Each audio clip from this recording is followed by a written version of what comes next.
Hello everyone, this is my overdue 1-year review of the Fujifilm X H2s.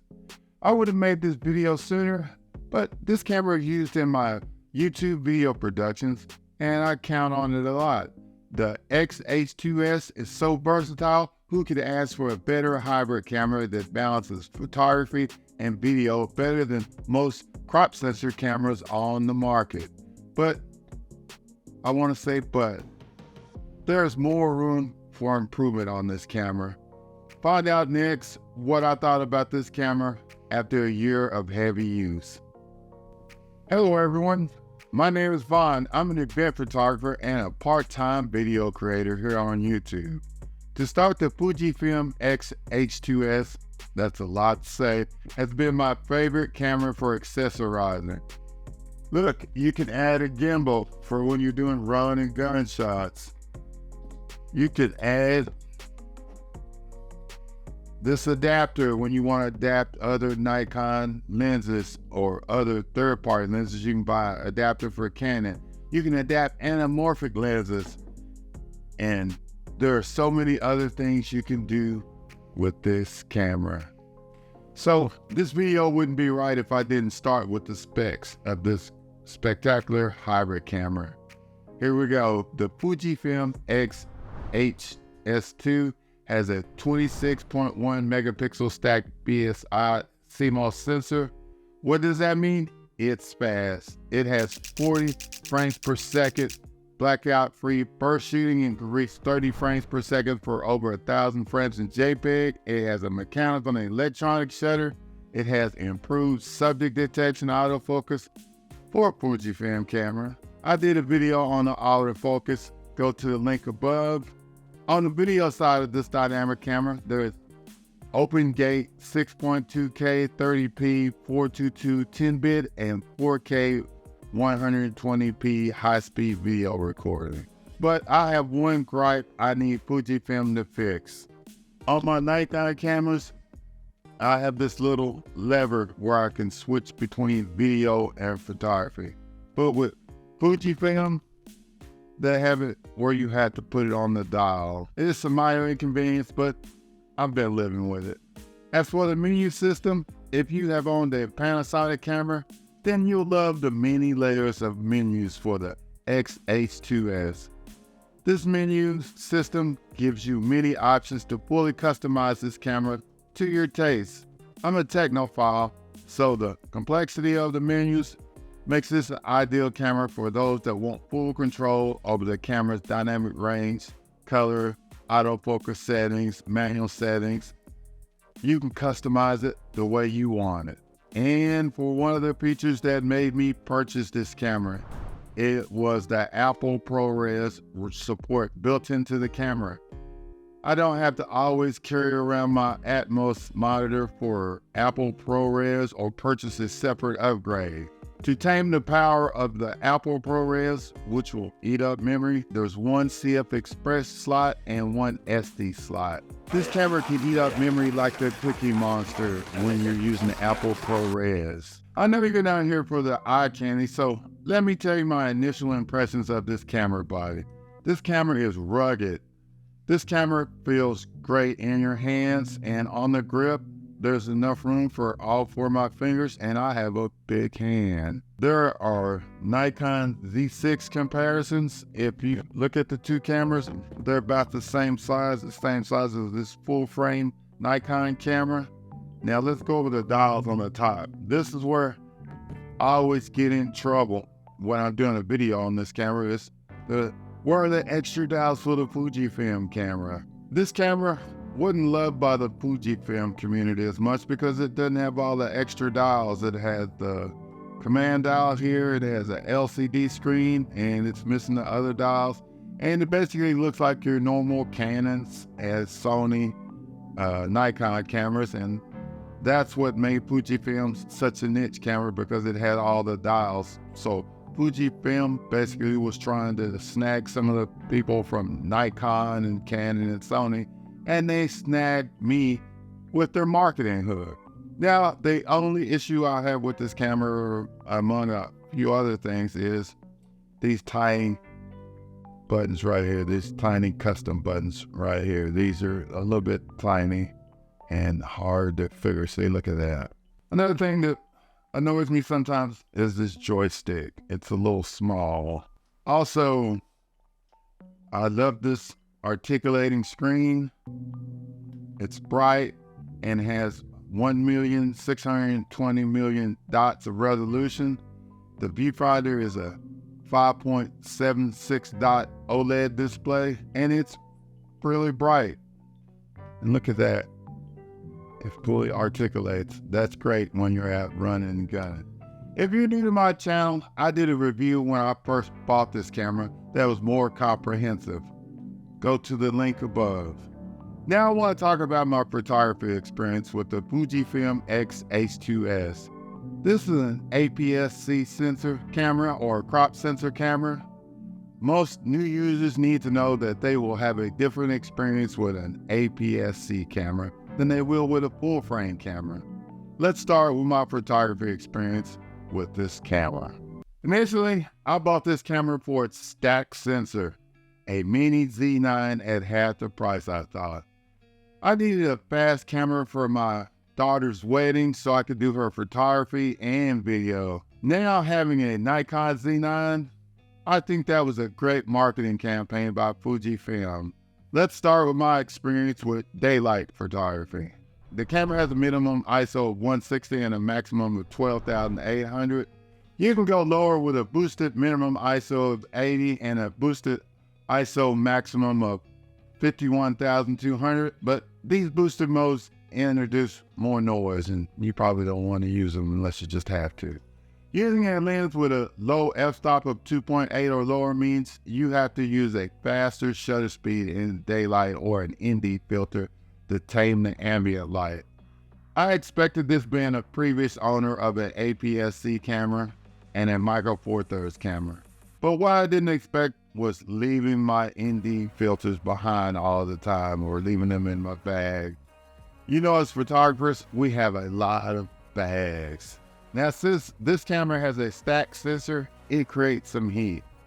Being a camera with a smaller body, if you live in a hot state like Texas where the temperature gets above 90 degrees, you will need an optional fan like this one, or you can buy Fuji's fan.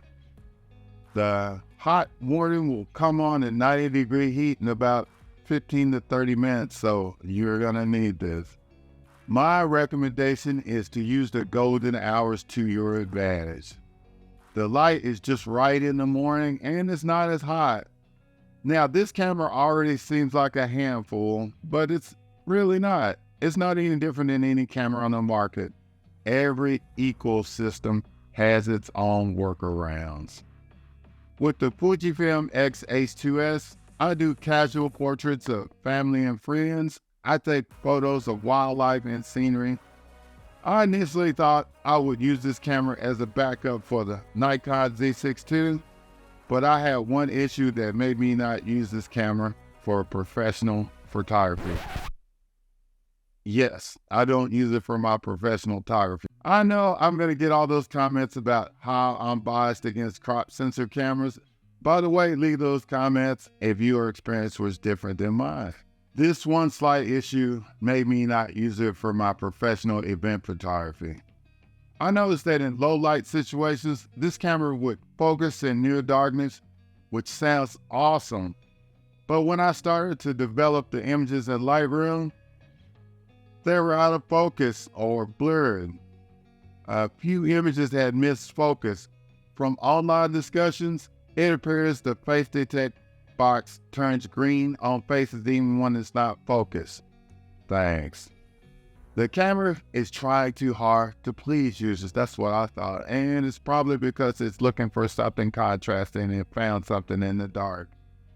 Another thing that annoyed me was that an ISO of 1600, there are some noticeable grain. I know APS-C cameras are not good in low light, so if you're new to photography, in addition to Lightroom, get image noise reduction software. I use Topaz Denoise, and I'm not sponsored by Topaz. Other options are Lightroom. It now has a competent image noise reduction, but it's not good with batch photography, or when you're trying to do your photography in batches. There is On One, DxO, Pure Raw, Capture One, to name a few. I want to go over a few things before I move to my video experience. You're probably wondering about that 40 frames per second blackout shooting. I use those 40 frames per second for a wedding and had a 50% hit rate. Now I also use it for a wildlife video, and I witnessed the same thing. Okay, there are always plus and minuses with every camera. And the plus on this camera is Fujifilm does a great job with the film simulations, better than any other camera maker. But do I use these simulations? Not that often. In my opinion, these are great for photographers that want to create a moody image on the spot. And now for the subject everyone wanted to know about in this video, the autofocus system. After using it for a year, the Fujifilm autofocus is behind Sony, Canon, and Nikon, even with the update. It uses hybrid phase contrast detect autofocus with 425 selectable focus points. When you're in any camera ecosystem, with the subject detection, you need trust. Do I trust the subject detection of this Fujifilm camera? Yes. When you purchase this camera and learn what auto detection modes work best, whether zone or wide tracking, you won't be caught off guard by its limitations. Sony, Canon, and Nikon autofocus subject detections all have limitations, so if you try them all, they'll have their own quirks. So don't be sad. I forgot to throw in the 7 stops of IBIS, or in-body image stabilization. I like all this image stabilization because it means I don't have to rely on a tripod to get a steady shot. Hello, no jello. It works so well sometimes that I forget the camera has so much stabilization. While you're stable, please subscribe. Receive more videos like this one. I'll move on to video. We're about to wrap up. Do you need a powerhouse hybrid camera that does video? Then get this Fujifilm X H2s for the video. Fujifilm has been a pioneer in film for a long time. This camera is the creator's dream camera on a budget. Will you be able to use this camera professionally for video? Hell yeah. Just curb your enthusiasm and use it for video for weddings, YouTube videos, and small projects. This camera doesn't have Netflix approval, so keep your dreams realistic. Now for the features, in my opinion. The X H2s supports Apple ProRes 422 HQ, ProRes 422, ProRes 422 LT. I use a ProRes 422 LT codec for my YouTube videos. Using this codec creates a larger file size than H.2.64 codec. It makes it a little bit smoother in Adobe Premiere. You'll notice the difference. With the X H2s stack sensor, it has a fast readout speed that controls rolling shutter. Do I notice rolling shutter in fast-moving subjects? Not really. The X H2s controls rolling shutter very good with its electronic shutter. Let's talk about the 240 minutes of continuous recording time. This camera won't make it to 240 minutes without a cooling fan and a battery grip and a large capacity memory card. So factor that in when you're thinking about purchasing this camera. Now this is my experience with the camera indoors. For an hour using 1080p, I don't get any heat issues, but if I had 4K ProRes 422, and I will get about 1 hour and 28 minutes with a 325 gigabyte CF Express card.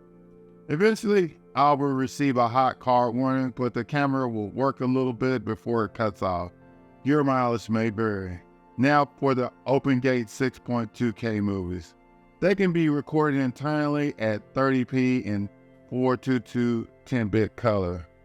And with the X H2s having a 26.1 megapixel stack BSI CMOS sensor, it has incredible readout speed, which helps you with the rolling shutter when you're using all those different codecs.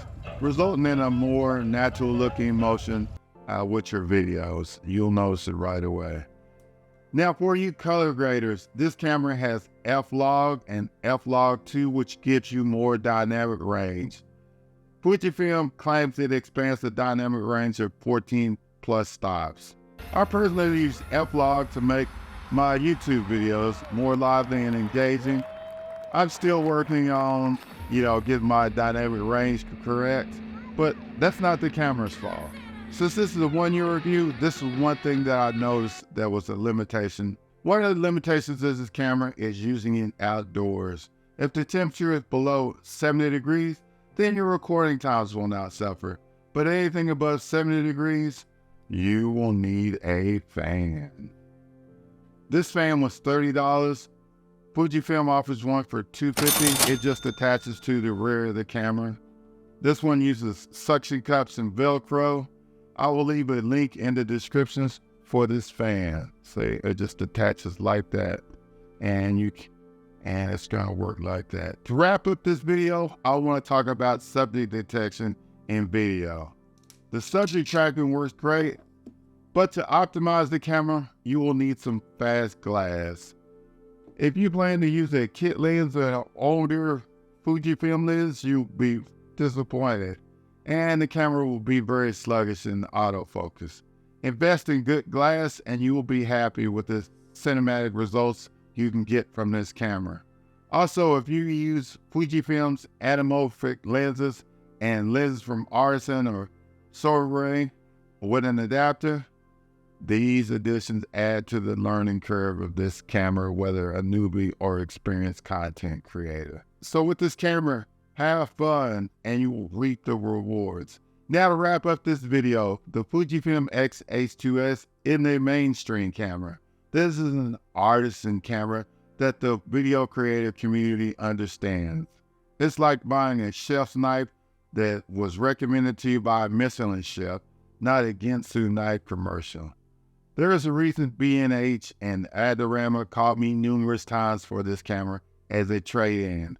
It's a hidden gem for content creators that you need to use. Thanks for watching this video. Watch my other videos on YouTube.